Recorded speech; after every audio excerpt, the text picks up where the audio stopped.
Isabela, muito obrigado por ter aceitado o convite. É um prazer enorme estar aqui conversando contigo.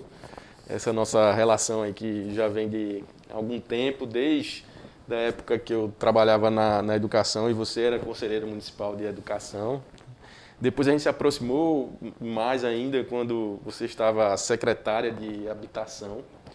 E enquanto secretária de habitação, né, inovou, trazendo o tema da primeira infância para dentro da pasta, um olhar intersetorial.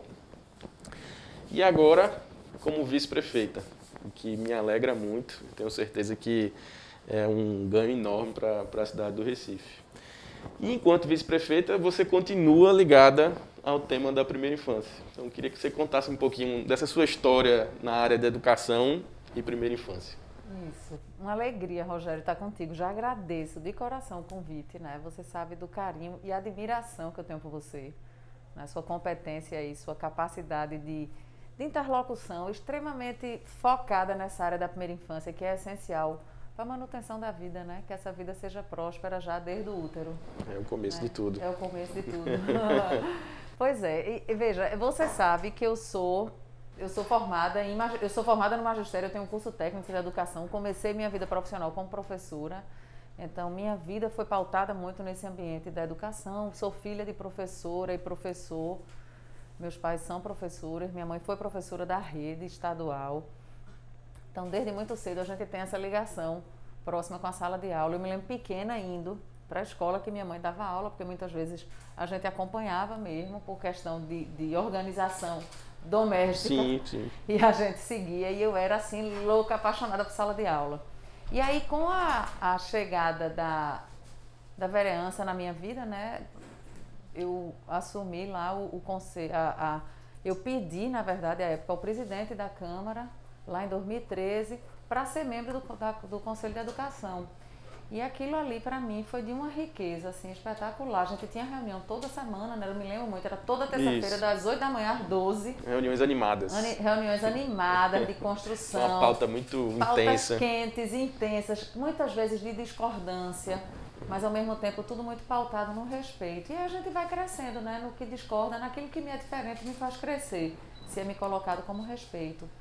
Enfim, e aí com o advento da Secretaria de Habitação, que eu agradeço imensamente ao convite que o prefeito Geraldo Júlio fez à minha época, né, para que eu assumisse a secretaria, eu não consigo dissociar temáticas, nenhuma delas, da primeira infância. Uhum. E claramente, para todo mundo que já me conhece um pouco, sabe que tratar de primeira infância não há como falar de primeira infância sem falar de gênero.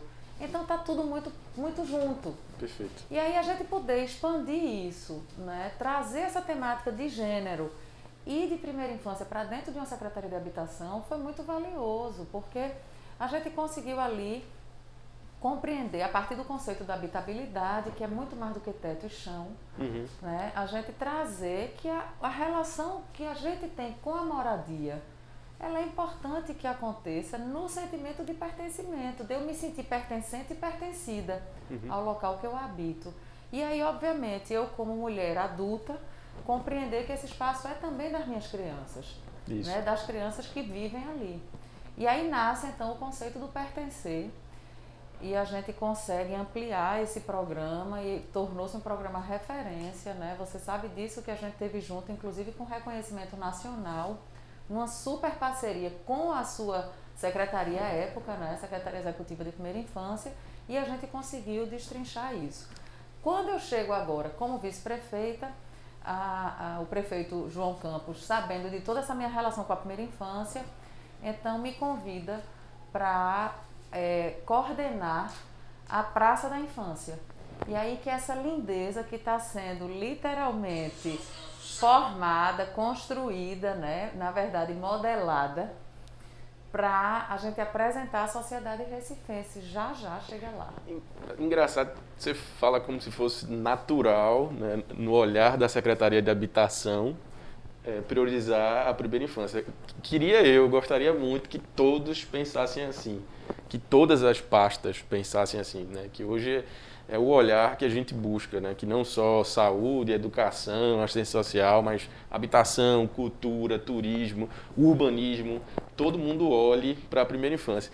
E eu me lembro dessa nossa conversa na hora que você trouxe, né, o assunto, Rogério, eu estou pensando em priorizar aqui o olhar para a primeira infância. Eu fiquei muito feliz, assim, saltou os olhos, rolou aquele sentimento de insight, de alinhamento, e acho que foi muito inovador. Ficou como referência para Recife, né, na gestão municipal, na pasta da habitação, e ficou como referência para o resto do Brasil. E o Pertencer, como você mesmo disse, foi um projeto maravilhoso, um projeto aí que eu acho que cria bases de referência a partir do momento que ele envolve os moradores, a partir do momento que ele envolve as mães, né? Algo que você defende muito. Pois é, e assim, registrar isso, sabe? Que quando eu vim com essa ideia do Pertencer, eu fiquei extremamente constrangida de início. Eu digo, meu Deus, se eu for propor isso, o povo vai dizer, Isabela, tua área é habitação, esquece a educação, esquece a primeira infância. Só que eu não conseguia me dissociar, eu não consigo compreender essa pauta dissociada de nenhuma política pública. E aí foi massa, porque quando a gente sentou, que eu conversei contigo, tu disseste, caramba, isso é fantástico. Eu digo, opa, aliviou meu coração, tô no caminho certo. Então, você vê, deu match mesmo, né? Foi tocar ali, ó, fluiu, foi isso. Massa, massa. Mas me conta um pouco mais desse projeto aí das praças. Então, como você, enquanto vice-prefeita, assumiu agora esse compromisso com esse projeto, desenvolver esse conceito, é uma coisa inovadora aí, com poucas referências no Brasil. Como é que está esse trabalho? Pois é, um trabalho lindo que a gente tem. A gente tem desenvolvido, de fato, um conceito, né? O prefeito pediu que a gente conceituasse, criasse esse conceito. Já fizemos a apresentação dele para várias pessoas dentro da gestão, para expandir, para receber sugestão, crítica, tira, coloca, acrescenta. Veja, a Praça da Infância, na verdade, é um conceito básico que todos nós vivemos quando criança, né? E que nossas crianças hoje têm tido cada vez menos oportunidade de brincar a céu aberto, livremente. Isso. E aí até Tinguil traz isso, sim, que as nossas crianças têm vivido muito tempo em caixas. Emparedadas. Sai da casa para o carro, para o ônibus, para a escola, volta para casa, vai para o shopping. E a gente tem tido pouco tempo de espaços abertos com elementos da natureza. Perfeito. Vamos combinar aqui. Quem foi que nunca brincou de areia com água num balde? Não precisava nem estar na praia. Bastava estar no quintal de casa. Se tivesse um pouquinho de areia, umas folhinhas, eu particularmente, conversando com Cláudia, né, da Fundação Bernardo Van Lee, ela disse, numa reunião, ela disse assim, se a gente perguntar qual é a primeira lembrança que você tem da sua infância, cada um aqui vai ter uma. Eu até provoco quem estiver assistindo a gente que pense nisso. A minha lembrança de quando eu era pequena era fazer comidinha com areia, com água e com folha. Ou seja, a gente precisa de muito pouco, a gente criança, para viver nesse universo lúdico, para fantasiar. Então é um conceito de fato pautado nessa liberdade de sair das caixas, de sair das telas, tá? De trazer essas crianças de volta para viver essa infância livre, com todos os elementos da natureza juntos. Então, não dá para conceber praça, por exemplo, sem árvore. Tem que ter sombra, minha gente. Por mais que a gente esteja conversando aqui no ar-condicionado, se a gente botar o pé para fora dessa sala, a gente vai ter 25, 26 graus aqui. E porque está cedo. Quando essa coisa esquenta, é impossível. Então, elementos da natureza com esse foco de respeito e de integração. Eu acho que esse é o grande diferencial da Praça da Infância, sabe? Entender que é um espaço de brincar, de sorrir, de sonhar, de construir. Né? E aí, e se a criança livre, né? Vai para a praça, ela vai junto com o cuidador, né? Vai junto com a família. Não deixa de ser um espaço da família como um todo. Tem que ser um espaço da família como um todo, até porque não há dissociação. Né? A primeira infância não está dissociada de quem cuida dela. Na verdade, a saúde tem que ser de todas e de todos. Né? Essa família tem que estar bem. Com os conflitos que a gente vive por sermos humanas e humanos, nossas limitações, mas ao mesmo tempo nossas potencialidades. Então tem que ser esse espaço, sabe, que acolha quem vai cuidar, quem vai assistir essa brincadeira, quem vai participar da brincadeira e, acima de tudo, essa criaturinha miudinha, né, que está ali crescendo, desenvolvendo e podendo, nessa relação intensa com a natureza, ampliar sua vivência e seu prazer. E quando é que a gente pode sonhar e ver essas praças aí? Já, prometo, já. Ela está ainda sendo, eu diria que essa receita está sendo toda construída a muitas mãos. Já ela vai para o forno. Joia, muito bom. Até porque, trazendo para a realidade, né, que a gente está vivendo. Não tem como fugir dessas perguntas. A gente está vivendo um momento difícil aí para todos, né, já há mais de um ano. Eu queria perguntar para ti justamente em relação a esses impactos do contexto pandêmico na vida das crianças, nos direitos das crianças, né? Como é que você está vendo isso e como é que você, enquanto vice-prefeita, junto com a gestão do prefeito, estão entendendo que a prefeitura, o poder público, deve reagir para tentar minimizar esses impactos? Os impactos para as crianças são enormes, né? Eu digo que para a criança pequena, assim como para os idosos, elas têm, essa pandemia, esse tempo de isolamento tem sido muito danoso. Né? A gente tem relatos de crianças desenvolvendo ansiedade, de crianças em momentos muito tristes, até mesmo a questão da depressão. Aí eu não quero particularmente nem entrar no mérito da violência doméstica, né? Que tem afetado as mulheres fortemente, as crianças também por consequência de toda essa relação. Mas assim, veja, a gente precisa enxergar que o tempo hoje é de muito cuidado. Né? Os direitos dessas crianças estão garantidos e precisam ser garantidos, cada vez mais reforçados. O que eu posso dizer, assim, com muita certeza e segurança, é que a educação é uma pauta prioritária para a gestão João Campos e Isabela. Tá? João já afirmava isso durante a campanha, de que fazer o discurso da educação é muito fácil.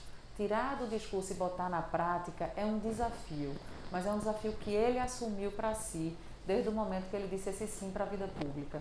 E aí as ações que a gente tem desenvolvido, ele assumido nesse compromisso de garantia de direitos e ampliação, por exemplo, do universo da educação. Já foram 3 escolas que foram inauguradas, tantas aí já no forninho para sair já. Né? Essa garantia do ensino híbrido, de reconhecer esse direito à educação que a criança precisa, mas também desse direito ao brincar. Porque não somos só cognição, nós somos emoção também, somos paixão, somos toda essa vivência aí lúdica que o brincar nos traz. Então, assim, a gente tem ampliado esses espaços e essa questão da Praça da Infância está no forninho mesmo, ou melhor, já ela vai para o forninho para sair, para que a gente abra espaços ampliados, abertos, né, onde essas crianças possam brincar e ter seu momento ali de lazer, compreendendo que o momento ainda requer muito cuidado. Perfeito. Mas que eu costumo dizer sempre que eu falo, segura mais um pouquinho, tá mais para o fim do que para o começo. A gente vai chegar lá, se Deus quiser. A vacinação tá avançando. Um pouco mais lenta do que a gente gostaria, mas está avançando. E como você destacou, Isabela, do ponto de vista sanitário, de grupos de risco, os idosos são muito afetados, mas uma coisa que a gente tem certeza é que a gente vai sair dessa pandemia mais pobre e mais desigual e as crianças serão severamente afetadas. Então, esse cuidado, essa atenção com a educação, eu acredito que é o caminho para a gente poder oferecer essas oportunidades de volta. Mas tem outro assunto, outra temática que eu acho que também faz parte aí dessa sua história, um pouquinho que você resumiu aí no começo. Você é a primeira vice-prefeita mulher do Recife. Defende muito, né, essa causa, né, as causas relacionadas à equidade de gênero. E é mãe de 3 filhos, não é isso? 2 moças e um rapaz. Como é conciliar isso tudo aí com essa demanda do trabalho? E aí também já fazendo uma pergunta maior para a gente caminhar aqui para o fim, qual o seu sonho para as mães de Recife? Olha, eu ainda acrescento uma coisa, tá? Eu ainda sou estudante de nutrição. Sim, rapaz. Além de advogada, de professora, que você fez o magistério, que você contou no comecinho aí, agora está concluindo nutrição. Estou aí no 5º período, minha gente. Veja, é um desafio tremendo. Eu saí de casa hoje de manhã, por sinal, hoje especificamente, Nina se agarrou nas minhas pernas. Não, mamãe, não vai trabalhar. Eu digo, mas mamãe precisa, meu amor. Isso a gente fala, minha gente, com o coração dilacerado. Porque para nós mulheres é muito recente o tempo que as nossas antecedentes, né, saíram de casa para trabalhar e nos deixaram. Veja, minha mãe é a primeira mulher da sua família a sair de casa para trabalhar e deixar os filhos. Minha avó não trabalhou fora de casa, minha avó trabalhou dentro de casa. Então, na minha geração, nessa minha árvore genealógica aí, toda essa minha ascendência feminina, eu sou a segunda mulher. Então é muito novo e desafiador para a gente sair e escutar aquela criança chorar. A Nina está com 2 anos e 10 meses, escutá-la chorar e dizer: fica, mamãe, não vai não. E eu sei que eu saí, eu só vou vê-la amanhã, porque quando eu chegar em casa à noite ela está dormindo, porque ela dorme 6, 6 e meia da noite. Então veja, são 24 horas sem vê-la. Então por isso que meu dia começa tão cedo, todo mundo fica achando que eu sou louca, porque eu acordo 4 e meia da manhã. Eu digo: minha gente, se eu não acordar 4 e meia da manhã para treinar, eu não faço mais. Porque quando eu chego do treino, eu faço questão de sair da academia 10 para as 6 da manhã. Porque 6 horas eu gosto de rezar o terço. E aí é a hora que Nina está acordando, então ela vem pro meu colo, a gente reza juntas. Né? Eu acompanho isso pelos Só stories. acompanho pelos stories, né? Pois é. E aí tem os adolescentes, né? Tem Luca que está com 17 anos, né? Que passou agora no vestibular, Sim. Graças a Deus. Deve começar a aula no final do ano, está feliz da vida com esse ciclo concluído. Eu tenho o Cleo, que tem 15 anos e está entrando no ensino médio, está no 1º ano. E eu tenho Nina, que está nos anos iniciais, né, da escolinha lá. Enfim, então assim, é desafiador. Não é fácil não, minha gente. Para nós mulheres é extremamente desafiador, até porque, além da cobrança continuar recaindo sobre nossas costas, a relação de fato afetiva e dessa dependência ainda é muito ligada a gente. Né? Por mais que diga assim: vai ficar com o papai, não quero o papai, só quero a mamãe. Então tem isso. Então, esses primeiros anos de vida, essa ligação é muito forte com a gente. A gente tem que lidar com o nosso sentimento de culpa nesse afastamento que é necessário. Uhum. Né? Então, assim, a gente lida com isso, a gente tenta amadurecer todo o tempo. Eu, particularmente, fico me trabalhando de que o meu trabalho é para 1.600.000 pessoas. Então, Nina, segura a onda um pouquinho, mamãe precisa, né? E, ao mesmo tempo, esse caminho que eu vou construindo de abertura, sabe, para as mulheres. Esse espaço que eu ocupo, Rogério, é um espaço de muita responsabilidade, mas é um espaço que joga luz sobre todas as nossas meninas, sobre todas as nossas mulheres. Sim. É a possibilidade delas olharem assim e dizer: poxa, eu também quero ser. Quando, até 2 anos atrás, a gente não tinha essa possibilidade, porque não existia na história de Recife uma vice-prefeita mulher. Né? Então, assim, a gente precisa reforçar esses espaços de poder para que, de fato, as vocações sejam desenvolvidas e a gente possa ser quem a gente quer ser, com todas as nossas habilidades, todas as nossas potencialidades e fragilidades, porque somos humanas. Então, assim, Assim também como competências femininas que são hoje super importantes para a gestão pública, né? A gente vê aí, por exemplo, os países que se destacaram no combate à pandemia do Covid-19, e uma parte dessas referências, boa parte dessas referências são países, nações lideradas por mulheres, Nova Zelândia, a Alemanha. Essa competência feminina do cuidado aplicado na gestão pública, eu acho que é outro ganho também para a prefeitura. Porque essa junção de competências, de saberes, de vivências, é que torna a coisa rica, né?